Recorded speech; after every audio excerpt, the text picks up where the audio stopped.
لكن ربنا يعلمنا النهاردة مفاهيم نعيش بيها. وأنا شخصيتي أصلا تميل للتطبيق العملي، محبش الناس اللي يتكلموا بس، لكن ماذا نعمل؟ زي الشاب اللي جه للرب الإله قال له ماذا أعمل؟ قال له احفظ الوصايا. قال له حفظتها. قال له طب روح اعمل ايه؟ نفذ، اذهب. قال له انت سمعت الوصية وانت فاكرها في مشاعرك وفي ذهنك، لكن ما نفذتش. روح اعمل كده. عشان كده عايزين نبطل مرات كلام ونروح نعمل لأجل ملكوت الله. ربنا يفتح ذهننا نفهم زي ما قال الكتاب ما يقوله الروح للكنائس. الروح القدس ما زال يتحدث داخل الكنيسة، ولابد أن كل شخص في الكنيسة يكون له الأذن المثقوبة التي تسمع وتميز. لأن كثرة السماع زي المسيح ما قال كثرة السماع بدون عمل تتسد الودان. أقول لك الكلمة دي تاني، كثرة السماع بدون عمل تتسد الودان. وندور على حاجة جديدة وما نلاقيش حاجة جديدة فنخسر كل ما عملناه. سلام المسيح. أنا يوليانا إيهاب، وأنتم بتسمعوني من خلال خدمة قناة الراعي الصالح The Good Shepherd على اليوتيوب وكمان على صفحة الفيسبوك. لو عجبك الفيديو اعمل لايك وشير مع أصحابك، عشان ده بيشجعنا نستمر وبيحسسنا إن احنا بنعمل حاجة حلوة ومفيدة. حابب أقرأ جزء من كتاب مقدس، وزي السنة اللي فاتت لما جيت عندكم حفظتكم 4 حاجات، وقلت للأخ عملت إشارة ب4 صوابعي وقلتها تتحذف، لقيتها موجودة. يعني كده يعني.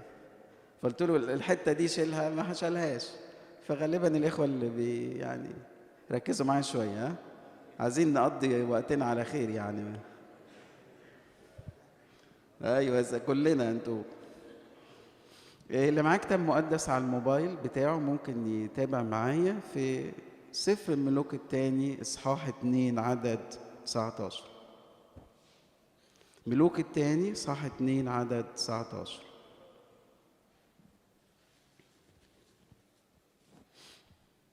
وقال رجال المدينة لأليشع هو ذا موقع المدينة حسن كما يرى سيدي، وأما المياه فردية والأرض مجدبة. فقال ائتوني بصحن جديد وضعوا فيه ملحا، فأتوا به.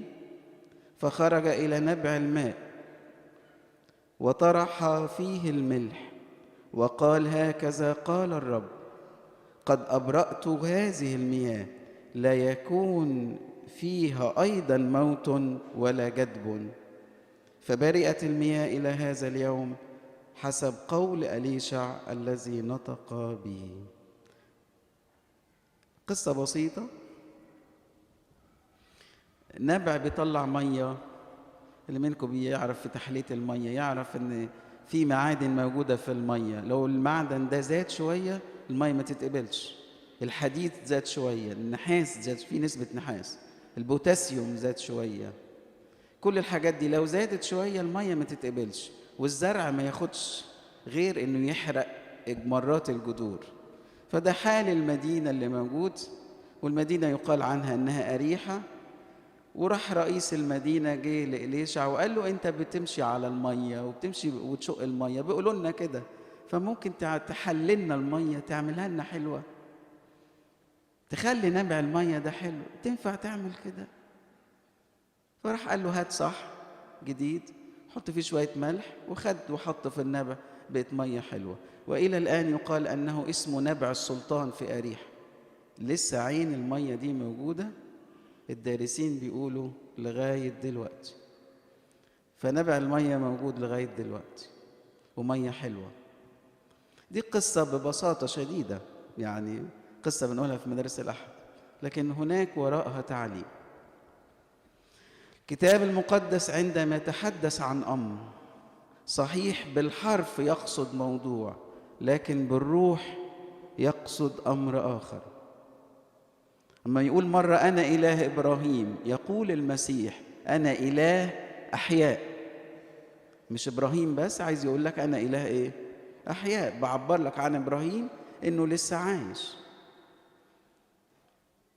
الموضوع النهاردة متقسم 4 حاجات هسميها بتسلسل الكلام اللي اتقرا. ممكن أقرأ كلام تاني؟ ها؟ وأحب الناس تتفاعل معايا، يعني الناس تاخد وتدي معايا، مش عايزين نسمع وعظة بس. ممكن أقرأ تاني ونتابع عشان ممكن أسأل، وأنا أتمنى أختار النايمين والنائمات. ها؟ وقال رجال المدينة لأليشع: هو ذا موقع المدينة حسن كما يرى سيدي، وألم المياه فردية والأرض مجدبة. فقال: ائتوني بصحن جديد وضعوا فيه ملحا فأتوا به. فخرج إلى نبع الماء وطرح فيه الملح وقال: هكذا قال الرب: قد أبرأت هذه المياه، لا يكون فيها أيضا موت ولا جدب. فبرئت المياه إلى هذا اليوم حسب قول أليشع الذي نطق به، مجدا للثالوث القدوس إلهنا. هقسم الخدمة ل4 نقط ببساطة شديدة. هنسميها مواقع حسنة، ونسميها مياه رضية، ونسميها صحن جديدة، ونسميها ملح قداسة. اللي هيقول ال4 حاجات اللي أنا قلتهم هديله 100 جنيه. شفت الناس اللي نايمة؟ 100 جنيه على الترابيزة.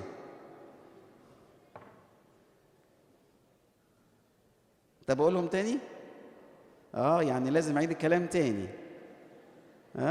هقولهم تاني. مواقع حسنة، مياه رضية، صحن جديدة، ملح قداسة. ربنا يفتح على حد. طب اكتبهم في ورقة يا أخي. خليها 200 جنيه هتلاقي كلهم الفلوس تغير النفوس يا ابو نبرام.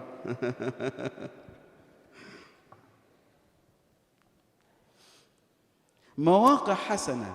جابوا ليه؟ شعلوا شايف البلد شكلها ايه، شايف موقع الجبل اللي موجود عندنا، شايف الفيلا اللي موجودة هناك، شايف القصر اللي موجود هناك، شايف الطرق معبدة ازاي، شايف كل حاجة مترتبة. بس للأسف مكان مش حلو. احنا قرفانين من المكان، ولا عارفين نزرع ولا نشرب. موقع حسن، شخص حلو، كشف الهيئة يقول عنه كويس، وظيفته تقول عنه ما أروعه، مكانته حتى جوه الكنيسة ربما يتبوأ منصب في الكنيسة، حتى إن كان أمين خدمة ولا في مجلس ولا. مواقع حسنة. يقول: كما يرى سيدي أن الموقع حسن. ناس كويس، ناس ولاد ناس. يقول لك ده ابن ناس. طب التاني ابن ايه؟ يقول لك ده ابن ناس. ولاد ناس من وجهة النظر. شخص ما حصلش، يتكلم يصمت الجميع، يقول قرار كل الناس تطيعه. اسمه موقع حسن. بس للأسف بيبقى فيه مشكلة. زي مين؟ إليشع تعامل مع واحد سماه كتاب جبار بأس، قد صنع الله على يديه نصرا، مع انه وثني. ده اسمه مين؟ حد يعرفه؟ نعمان السورياني. ولكنه ايه؟ أبرص. ده راجل، ده رئيس الجيش، ده رئيس الأركان، بس للأسف مبقع، عنده بهاء، وعنده يسموها كده في مرض البرص، عنده لمعة ونتوء ولون كده غريب في جسمه. أبرص. يقول جبار بأس، لكن يروح راجع الكلام ولكنه أبرص. موقع حسن. ياما ناس كتيرة في الكنيسة شكلها حلو من بره، برواز جميل ما أروعه، ربما يقول عنها الكتاب كما قال المسيح: أننا قبور مبيضة تظهر للناس أنها حسنة. حاجة جميلة لما تروح كده قبر بعيد عنك وتلاقيه بالرخام والجرانيت والسيراميك ومتوضب ومتشطب من بره، شكل جميل. ياما ملوك وبشوات عاملين قبور ما حصلتش، قصور، قبر بتاعه قصر، بس ده قبر. المسيح قال كده. وكانوا اليهود في أيام الرب الإله لما يجوا وقت الحج، وقت ما هم بيروحوا لغاية هيكل بتاع سليمان لما اتعمر، فكان في قبور موجودة فيخافوا فيبيضوا القبور دي عشان الناس وهي ماشية ياخد باله ده خلي بالك ده قبر، بس اسمه قبر مهما حلينا شكله من بره اسمه ايه؟ قبر. فسماها الكتاب مواقع حسنة. موقع جميل. قولوا زي ما انت شايف يا سيدي، ده احنا ما حصلناش، ده احنا يعني في الخدمة والنشاط بتاعنا واصل إلى زي ما بيقولوا بعض الأحيان عن موضوع يقول له إيه، أن سمعته طبقت الآفاق، وصلت لغاية أقصاء المسكونة، أن هذا الشخص علم، رمز جميل اسمه موقع حسن. إيه رأيكم في الموقع حسن ده؟ لكن في ذات الوقت يقول إن هي إيه؟ ومياه إيه؟ رضية. مياه رضية. يعني لما تيجي تشرب تاخد من المكان ده حاجة بطنك توجعك وتروح للدكتور ويبقى المقابلة يا ريتك ما قابلت فلان، ده كان ربنا يعني بيأدبك بيه. مرات واحد يقابل الناس بس يقابلهم في البيت، بس ساعات في الكنيسة نتجمل، وتملي أنا أسميها تجميل موتى. واحد ميت بس تحط له ميك اب وتعمل له شغل في وشه اسمه ميت، بس في البيت. عشان كده لما مرات يختاروا قسيس او خادم يسالوا مراته ايه رايك، فمرات تقول ده ما ينفعش. يسالوا سيدنا البابا يسال الولاد ايه رايك في بابا، يقولوا لا ده بابا ده بيشتم، ده بيزعق، ده بيعمل. طلعت مياه ايه؟ مياه رضيه. خبر يعني انا واخد شكل، بحافظ على شكلي وبجتهد اجتهاد مرير ان اوصل للناس صوره ما هيش بتاعتي، وبعدين وسط حالي مع نفسي ربما ارتكب افظع الاثام. والاثام ما هياش مرات الناس تخص الجسد، يجي واحد يقول لك الحمد لله ولا احنا بنقتل ولا بنسرق ولا حاجه، واحنا بنقطع رقاب ملائكه. مره واحد قال لي واحنا بنقطع رقاب ملائكه، والملاك ملوش رقبه عشان حضرتك تقطعها اصلا يعني. لكن واحد يقول لك هو احنا بنعمل ايه؟ احنا زي الفل والناس عماله تشكر فينا واحنا ما حصلنا يعني. بس للاسف الذي يحكم يقال الكتاب من الداخل. عشان كده المسيح ما قالش من الخارج، من الداخل تخرج من قلوب الناس افكار شريره. من قلوب الناس، مش من بق الناس، مش من شكل الناس، من قلوب الناس. يا عزيزي مرات صحيح المثل اللي بيقولوه الناس في الشارع من بره ايه؟ ده ربنا كشفنا مرات، لو كشف قلوبنا لو فحصنا. عشان كده هناك فحص إلهي الله بيجريه عن النفس البشرية.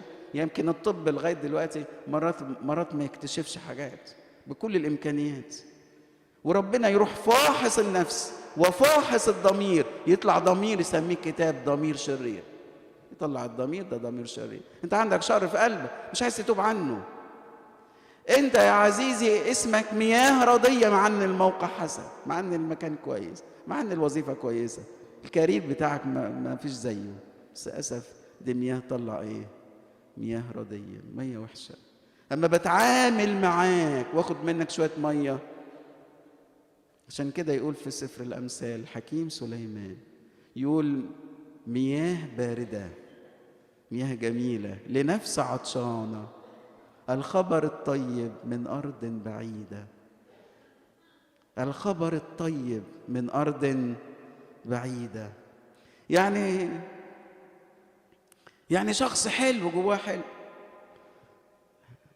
في حد هنا في الكنيسة كان بيخدم، قابلت الشخص ده، كان بيخدم في الستينات في وجود ابونا مشوي، كبير هو في السن دلوقتي، يمكن عنده 82 سنة ولا حاجة. فوقف في الكنيسة واعترض عن ابونا مشوي ازاي البابا كرولوس يسفروا امريكا، وازاي ياخد ابونا مننا، وراح طلع ايه هوجة. كان حاضر في الاجتماع ده مين؟ ابن اخو سيدنا للبابا كرولوس. راح وصل للبابا كرولوس، راح استدعى البابا كرولوس فين؟ في مصر، في القاهرة، في كلود بيه. قال له يا ابني انت تشتم البطرك يا ابني، وراح ايه بايديه ايدين سيدنا البابا ايه يعني، بنشكر الله يعني، لو اداني قلم هيكومني يعني، بس التاني ده اكبر شويه، اطول واعرض، ايه راح اداله بالقلم.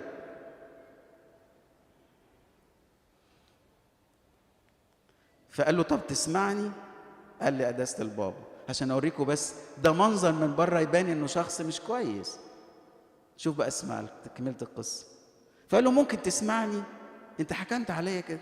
قال له اتفضل. فقعد هو مع قداسة البابا، شاب قعد مع قداسة البابا،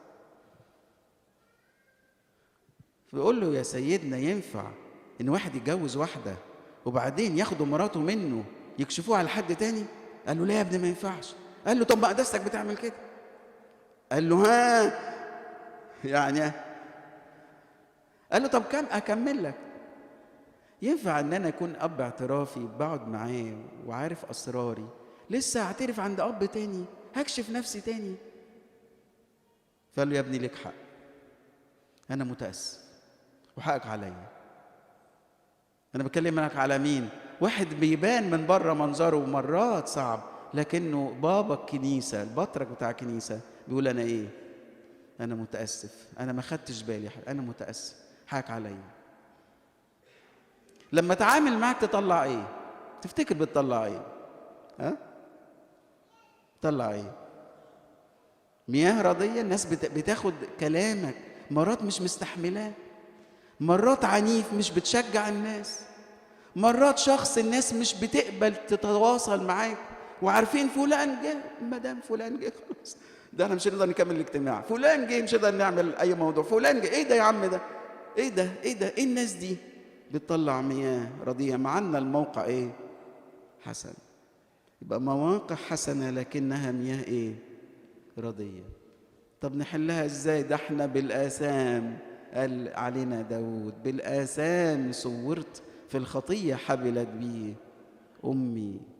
ده احنا كلنا في الموازين إلى فوق، لو وزنتنا كده كلنا ناقصين.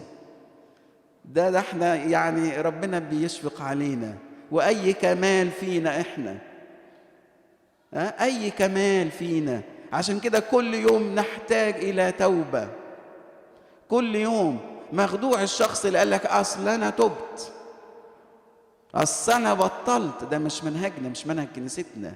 كل يوم، ما دام اليوم يدعى اليوم، ما دام هذا الوقت يدعى اليوم، أنا محتاج.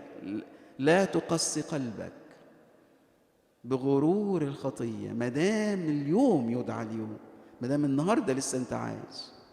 عشان كده يا عزيزي أدعوك دعوة من الله نفسه أن تفكر مرة أخرى في حياتك الأبدية. عارفين الأنبا برام المتنيح القديس، نيح سنة 1914، وهو يعني في نهاية حياته كان مرات يعني المعلم المرتل، في مرتل هنا، المرتل اللي في الكنيسة ضايق سيدنا في القداس. يعني سيدنا مثلا موطي الطبق راح معلي الطبقة، سيدنا معلي الطبق راح وطي الطبقة، وده يبوظ القداس. فراح زعق له، قال له يا ابني ما تمشي معايا زي عدل يا حبيبي. وصلى القداس وتناول وقعد مع الناس وكل حاجة. وبالليل على الساعة 7 لأنه من الفيوم بيناموا بدري زي فإيه الأنبا برام واقف يصلي قانونه بالليل بعد ما الناس مشيت، مش قادر يصلي. يقول له يا رب أنا عملت إيه؟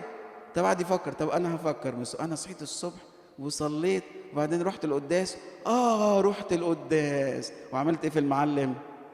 زعقت له.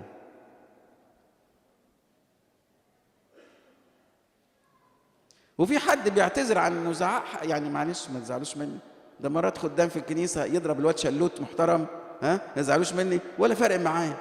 ايه يعني، ما انت سيدنا والله مديك صلاحيات تظبط الكنيسه وكده، فمعلش اما حتى تشد واحد ده لخيره، الناس ممكن تقول كده. هو قال لا، فقال للتلميذ بتوعه يلا بينا دلوقتي. قال له يا سيدنا الناس نام، نروح نعمل ايه؟ قال له يلا بينا يا حبيبي، يلا يلا. وراح نزل وراح لبيت المعلم، خبط على البيت، فتحت مرات المعلم. ايه يا سيدنا، في ايه؟ خير يا سيدنا، في مصيبه في الكنيسه. إيه اللي جابني يا قال لها يا بنتي جوزك صح ولا؟ هات له نايم من بدري يا سيدنا، عنده ده الصبح يا سيدنا. قال لها انا عايزه اقابله. صحولي يا حبيبتي. صحاه. ايه يا سيدنا في ايه؟ قال له يا حبيبي انا مش قادر اصلي، كل ما ارفع ايدي مش متعزي، مش متعزي، متاسف يا حبيبي. راح عمل له مطانيه ونزل في قال له يا سيدنا ازاي تعمل؟ قال له بقول لك انا، سامحني يا ابني سامحني. ايه رايكم في الناس دي؟ مرات خادم في الكنيسه يقتل القتيل ويمشي في جنازته، يقتله ويمشي في جنازته. ايه رايكم؟ مرات اسمها مياه رضيه. الواحد مره افحص قلبك، افحص قلبك، افحص ضميرك. اما ليه حاطين الله سر الاعتراف في الكنيسه؟ عارفين ليه؟ عشان اتعلم افضح نفسي، اتعلم افتح قلبي. مليان، يقول عنه في سفر ارميا القلب اخدع من كل شيء. حد يكمل الايه دي؟ وهو نجيس. ايه رايكم؟ القلب مرات يخدعنا. القلب اخدع من كل شيء وهو نجيس، من يعرفه؟ مين يجيب قراره؟ ده قلب رهيب. عشان كده علماء النفس يقعدوا يدرسوا في علم النفس ده، يقعدوا يدرسوا سنين وسنين وسنين، وصلوا للنهايه ما يعرفوش. يقول لك اصل الحته دي ما نعرفش نعملها ازاي. قلب اخدع من كل شيء وهو نجيس، من يعرفه؟ من يعرف نهايته وقراره؟ فمياه رضيه. يبقى مواقع حسنه لكنه مياه رضيه. طب نحلها ازاي؟ قال في حل جميل، قال له حل غريب شويه. يعني ايه ميه؟ معلش الناس اللي بيتريقوا على الاسرار في كنيستنا، يعني ايه باخد انا قطعه حمل قربانه وبتقول عليها جسد؟ ما انا برد عليك دلوقتي برضو لو مصدق في الكتاب المقدس. يعني ايه صحن وشويه ملح يعملوا المعجزه دي؟ يعني ايه الكلام ده؟ ايه منطقك انت؟ ده انا حطيت ميه مجدبه او ارض مجدبه وميه وحشه مالحه، وحطيت شويه ملح، يحصل ايه؟ الملح ماله؟ هيزيد. طب ايه اللي بيحصل؟ هو ايه اللي بيحصل؟ قال لك ده بيحصل حاجات جميله جدا انا حابب اقف عندها. يقول صحن جديده. ايه الصحن الجديده دي؟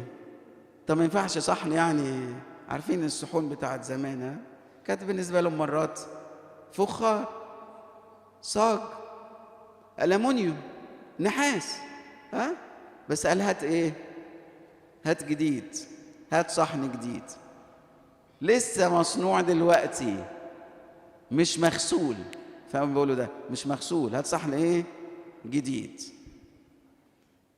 يعني ايه بقى الصحن الجديد ده؟ قال لك دي ببساطة شديدة لابد أن العالم الذي تعرض للفساد، مع أنه الله وكان وجدوا أنه حسن، لابد أن يأتي شخص جديد، شخص جديد، آدم جديد سماها الرسول بولس، وسماها يعني بابا أثناسيوس بيقول إنه العالم الذي تعرض إلى فساد لابد أن تعاد خلقته من شخص إلهي. يعني الفساد لا، لازم حد جديد خالص على البشرية.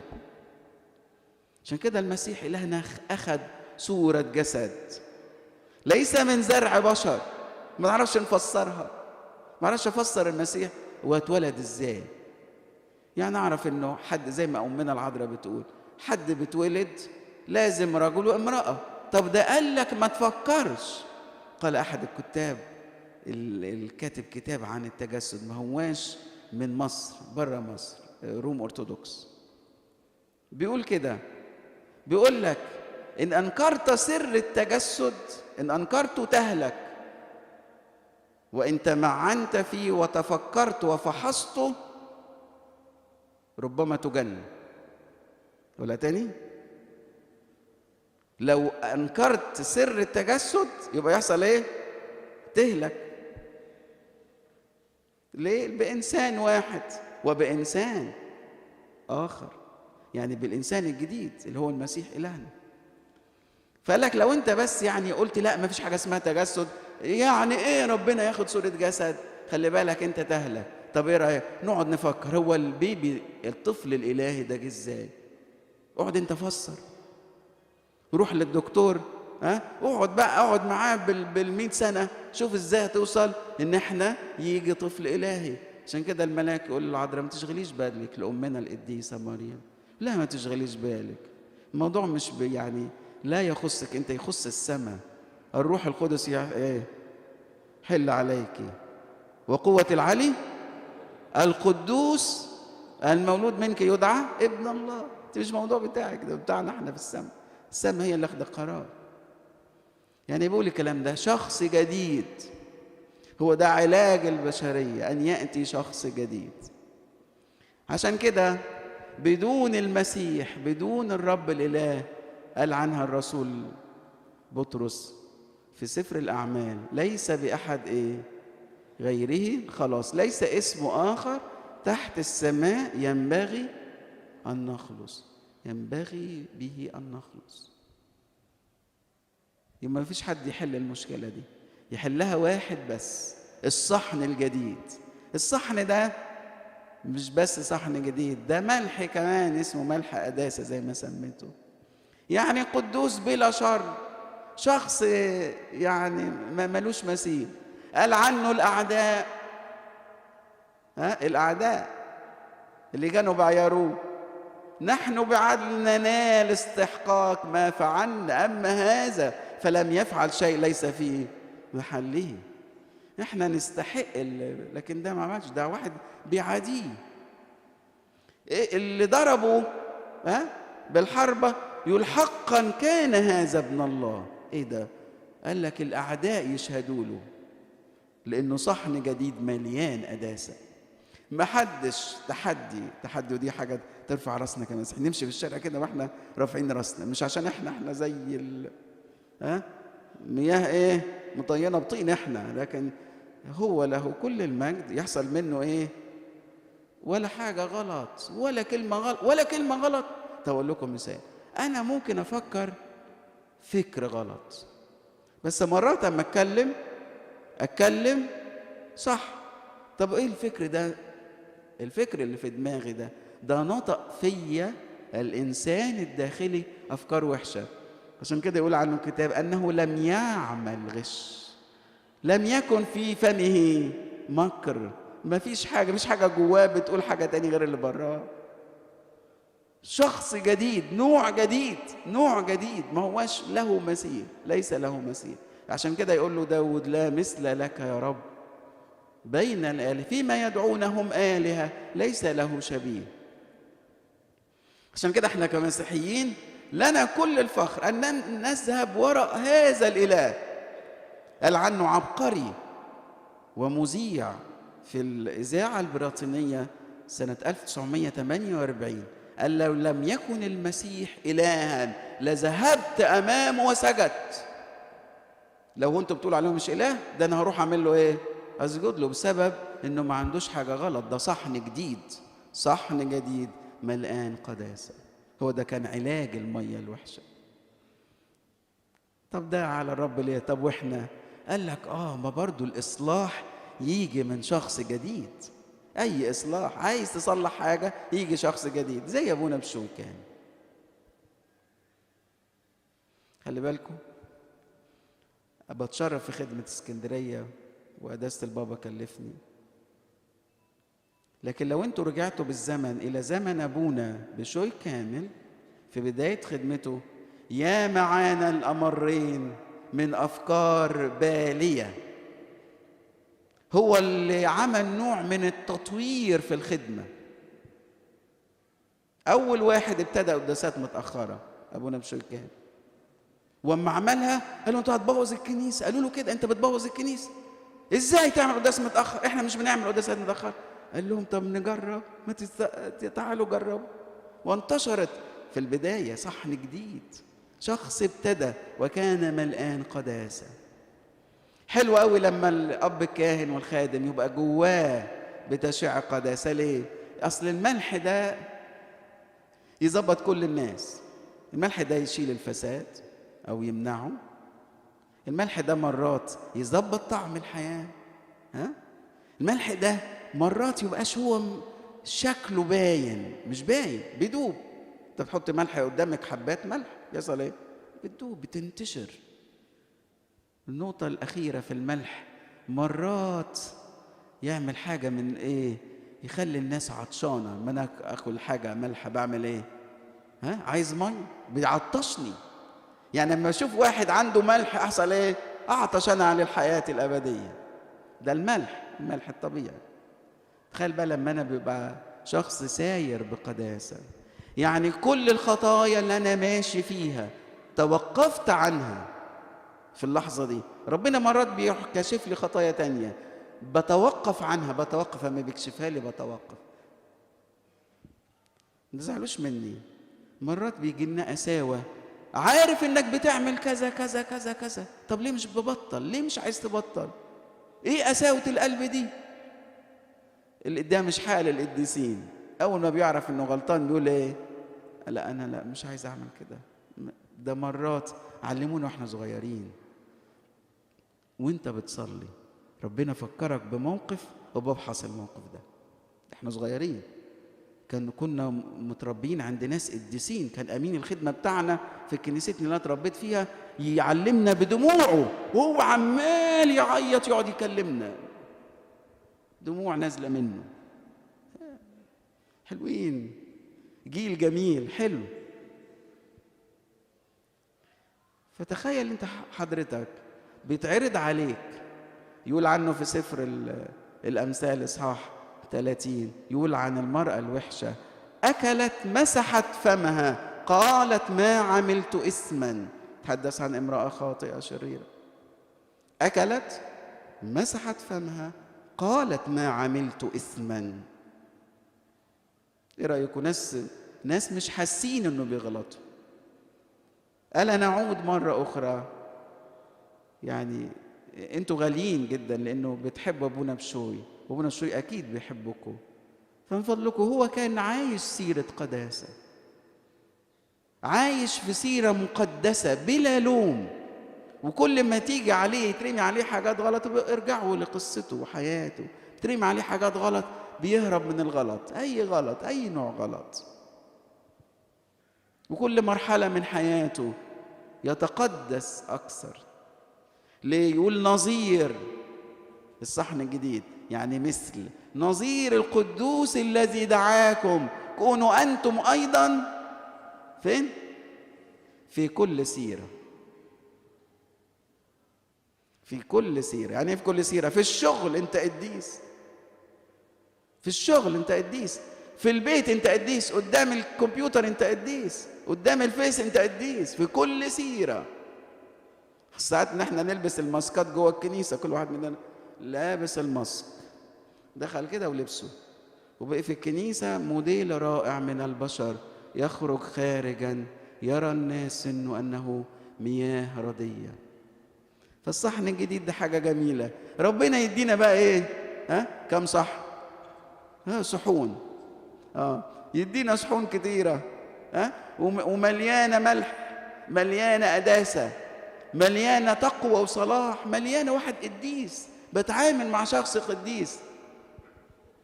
كنت بقول لحد من الإخوة، بقول له لازم الناس يقولوا عنك شهادة. أما أروح أسأل عنك يقولوا الشخص ده غريب، أما الشخص ده غريب، أما أنت غريبة في شغلك.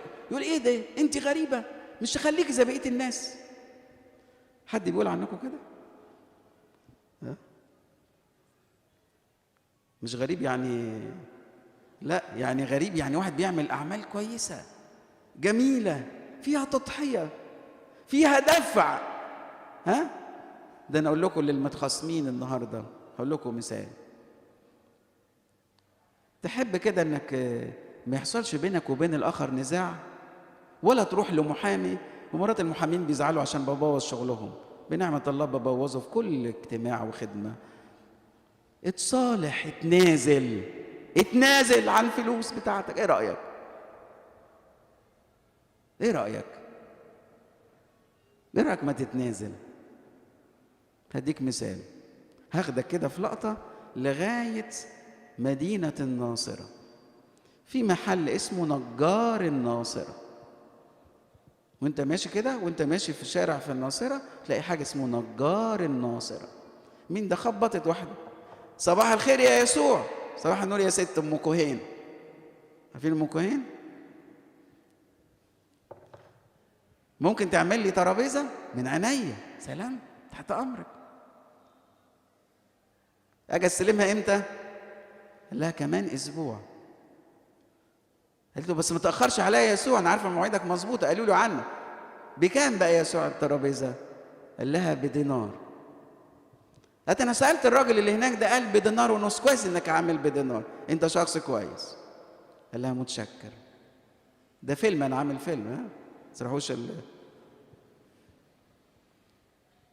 بعد ما عمل الترابيزه نظيفه بالفاره نظيفه جميله ممسوحه حلو، ترابيزه جميله، جات الست ام كوهين بعد اسبوع: يسوع خلصت؟ قال لها ايه، اتفضلي الترابيزه، اتفضلي. قالت له ما سالتنيش يعني على الاجره؟ قال لها براحتك. قالت له بصراحه انت عارف ان احنا ايه، من الناصره ومن الناصره لا يخرج ايه، فعوضك على الله يا يسوع، ربنا معاك. شالت الترابيزه ومشت. كلمها يا الرب الاله. عشان كده لما طبق الايه قال لك ايه؟ ها؟ إذ أراد أحد أن يخاصمك ويأخذ إيه؟ ثوبك، اعمل إيه؟ اترك له. عشان هو طبقها في الترابيزة. تقول لي دي مبادئ ما تنفعش، إحنا في زمن، يعني أنا لو نجار دلوقتي، ها؟ ما أنت هتلاقي ناس أمنا، مش كلهم أم كوهين، مش كل الزباين عندك اسمهم أم كوهين، هتلاقي واحدة اتنين. فإيه رأيك لما تتعامل مع أم كوهين دي إيه؟ في مرة من المرات بأنك غريب نزيل. يا عزيزي نحتاج أن نتوب عن أمور في الحياة الله هو اللي بيفحصها. وعندك أب اعتراف في روح، قول له أنا تعبان في الجزئية دي. عشان كده يقول عنهم الكتاب عن الآباء أنهم من فمهم يطلبون الشريعة في سفر هوشع. الله بيقول لهم كده، بيقول لهم خلي بالك انت ابونا، اما يجي حد عندك خليه هيطلب منك الموضوع.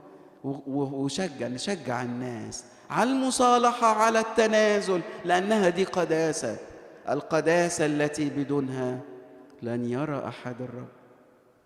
عشان كده المسيح مرة يقول لي اجعلوا ملح في أنفسكم. ايه، احط شوية ملح، احط حبة ملح في عينيا؟ قال لا، خلي فيه قداسة، جوه فيه قداسة، عيش بالقداسة. وما خليش حد خالص، خليش حد يجي يلوم سيرتي في الكنيسة ولا غيره. أقول لكم بصراحة الخطية وحشة، أي خطية عار، والناس بتلومنا ومرات يمسكوا علينا. والرسول بولس يقول لنا أن خطايا بعض الناس تتقدمهم، يعني يروح مكان، يعني ما تزعلوش مني، مرات مش بنعرف ككنيسة وكباء نساعد واحد عمل جريمة، ما بنعرفش نعمل حاجة معاه، يقول أصل الفيش والتشبيه بتاعه إيه؟ جريمة. طب ليه؟ عار الشعوب إيه؟ الخطية. والبر يرفع شأن الأمة. لو عايز إن الشعب بتاعنا ده يترفع شأنه، يحصل إيه؟ نعلمهم القداسة، الملح. ألا توجد أمور في الحياة نحتاج أن نتوب عنها؟ مفيش عندنا كلنا كاملين، ها؟ مفيش. ده القديسين يعلموني، يقول لك خلي كلمة التوبة في بقك، توبني. أصلا مرات مش عارف إن دي خطية، مرات مش عارف، تظهر مرات أمامي حسنة، حاجات كويسة، بس مين قال؟ يا عزيزي تعلم اليوم أمر مهم جدا، أن الذي يفحص ضميرك هو روح الله اللي داخلك. وما أعظم روح الله لما يمسك واحد وما يسيبوش، ما أعظم.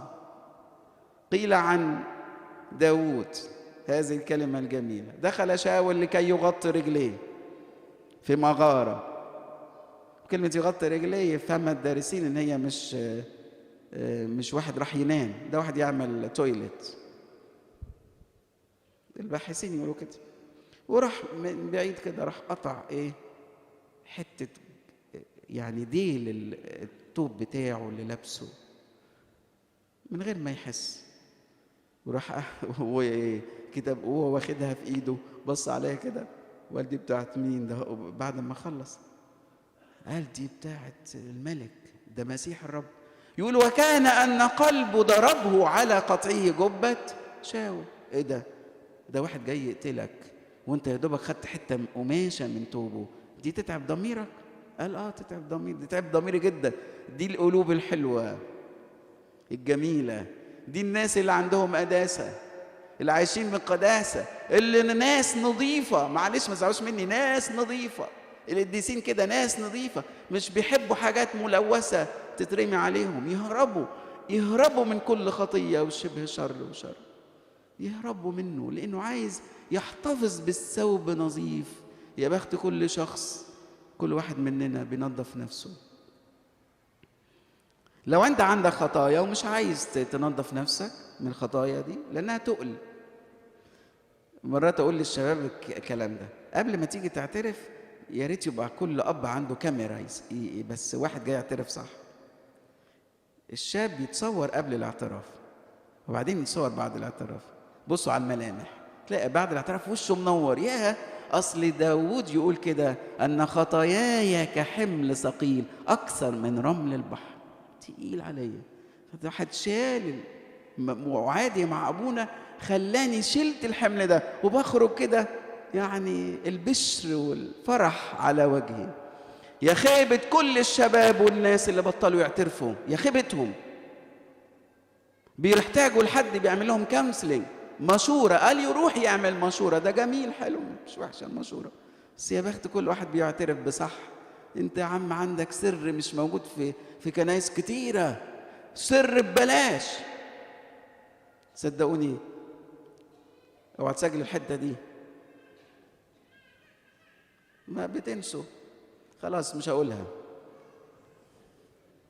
اعمل ايه؟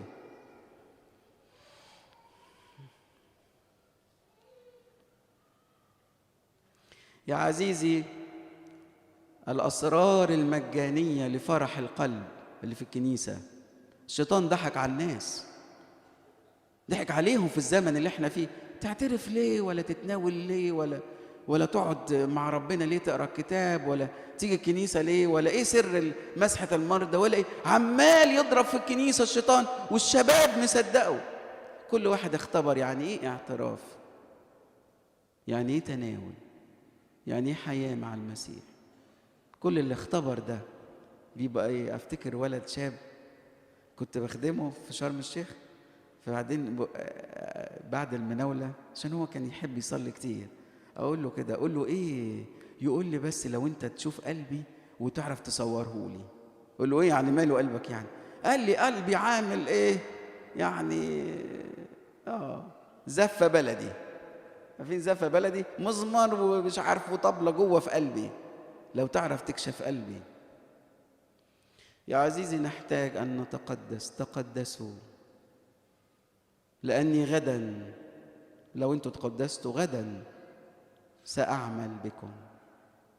تقدسوا، غدا سأعمل بكم. الله لا يستطيع أن يعمل مع أشرار لأنه إيديه نظيفة، ربنا إيديه نظيفة مقدسة، أنا إيديه ملوثة. فيقول لي نظف إيدك يا أخي، روح اغسل إيدك.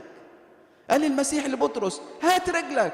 قال له: لا، مش ما تاخدش رجلي. تعمل ايه برجلي؟ قال له: بقول لك هات رجلك. فما اداله رجله راح ندف بطرس. قال له: كده هو ده الصح، كده دي ينفع تشتغل معايا. متى رجعت ثبت اخوتك، انت كده بتشتغل معايا. ما دام انا عرفت انضف رجلك اللي ماشيه في العالم اللي فيها تلوث، انا ينفع نعمل ايه؟ أتعامل معاك. إن لم أغسلك، المسيح قال له إيه؟ ليس لك معي نصيب. إن لم أغسلك، لازم أغسلك، لازم أنضفك عشان أقدر أتعامل معاك. يبقى النهارده ربنا بيعلمنا حاجات مهمة جدا. بيقول لنا عن مواقع حسنة، ناس شكلها حلو بس للأسف بتطلع مياه إيه؟ مياه ردية. وبعدين ربنا عايزنا في صحن جديد، صحن جديد وملح قداسة. ولإلهنا كل المجد في كنيسته، آمين. سلام المسيح.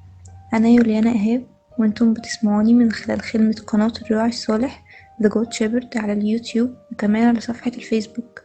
لو عجبك الفيديو اعمل لايك وشير مع أصحابك، عشان ده بيشجعنا نستمر وبيحسسنا إن احنا بنعمل حاجة حلوة ومفيدة. بشير بسيط منك تقدر تخلي ناس تانية كمان تسمعه وتستفاد. And don't forget to subscribe and active the notification ring.